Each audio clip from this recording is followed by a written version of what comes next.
राधे दोस्तों, जय श्री कृष्णा। स्वागत है आपका हमारे चैनल पर। भगवान की कृपा से आप सभी का व्रत पूर्ण हो गया होगा और आशा है कि आप सभी ने पूर्ण श्रद्धा और भक्ति भाव से पांडव निर्जला एकादशी का व्रत संपन्न किया होगा।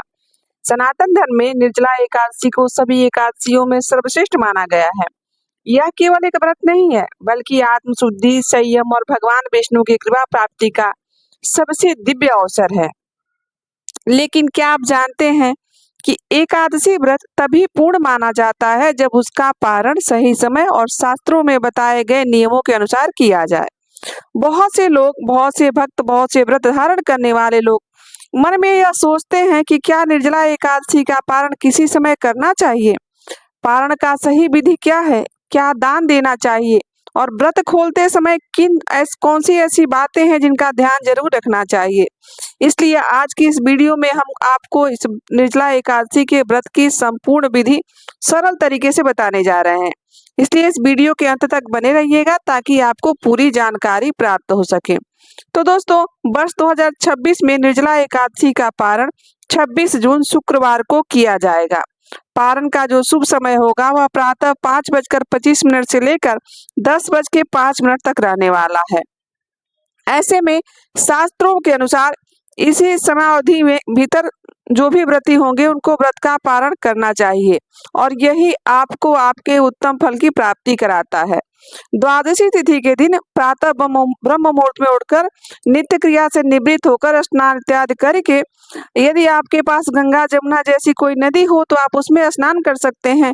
यदि ना हो तो आप घर में स्नान करने वाले जल में ही सभी नदियों का आवाहन कर कर और फिर उसी जल से स्नान करिए। उसके बाद साफ स्वच्छ वस्त्र धारण करिए और उसके बाद भगवान विष्णु तथा माता तुलसी की पूजा करिए और ध्यान रखिएगा कि द्वादशी के दिन भी तुलसी पत्र नहीं तोड़ा जाता है। यदि भगवान का भोग अर्पित करने के लिए भी तुलसी पत्र की आवश्यकता हो तो वह दशमी तिथि को ही तोड़ के रख लिया जाता है। इसके बाद भगवान के लिए सात्विक भोजन तैयार करें और भोजन में प्याज, लहसुन तथा तामसिक पदार्थों का प्रयोग कतई न करें और प्रेम और भक्ति से बनाया गया भोजन भगवान को अत्यंत प्रिय होता है।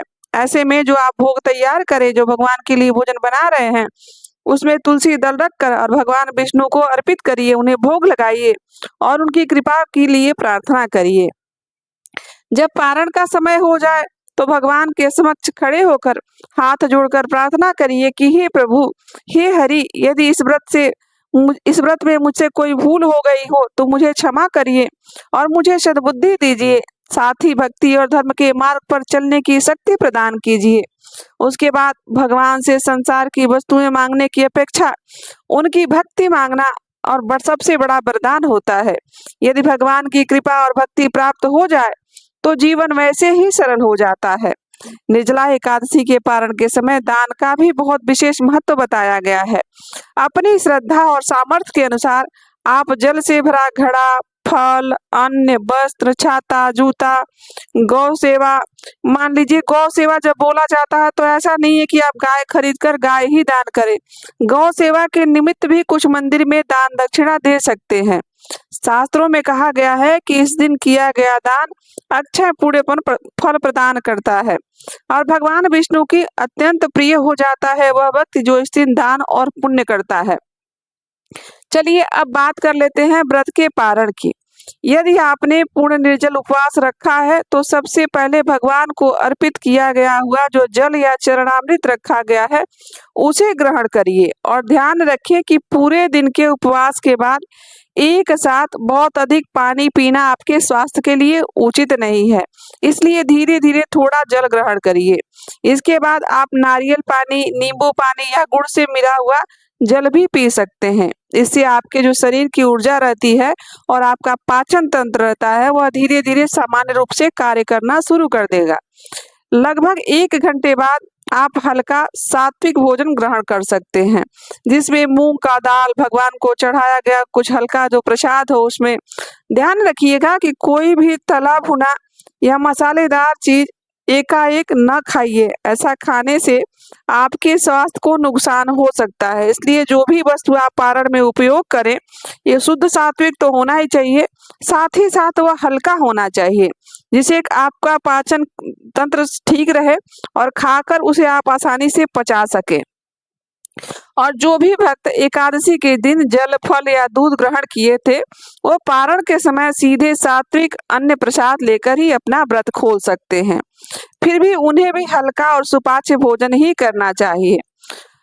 निर्जला एकादशी केवल भूख और प्यासे रहने का नाम नहीं है। यह मन, वाणी, संयम, कर्म को शुद्ध बनाने का महान पर्व है। जो व्यक्ति श्रद्धा, संयम और भगवान विष्णु के स्मरण के साथ इस व्रत का पालन करता है, उसे विशेष पुण्य और मानसिक शांति भगवान विष्णु की कृपा से प्राप्त होती है। तो दोस्तों, यह थी जानकारी एकादशी व्रत के पारण की। हम भगवान श्री हरि विष्णु से प्रार्थना करते हैं कि आपके जीवन में सुख, समृद्धि, स्वास्थ्य, शांति और भक्ति का सदैव वास रहे और आपकी सभी मनोकामनाएं पूर्ण हो। और आपने जो निर्जला एकादशी व्रत सच्ची श्रद्धा के साथ किया है, भगवान उसका संपूर्ण फल आपको प्रदान करे और आप पर भगवान की कृपा सदैव बनी रहे। तो बोलिए विष्णु भगवान की जय, श्री हरि विष्णु की जय। तो दोस्तों, यह थी निर्जला एकादशी पारण से जुड़ी हुई जानकारी। आशा करते हैं कि आपको यह वीडियो और जानकारी अच्छी लगी होगी। तो यहाँ तक बने रहने के लिए आप सभी का दिल से आभार। मिलते हैं किसी ऐसी वीडियो के साथ। अभी के लिए बस इतना ही। राधे राधे, जय श्री कृष्ण।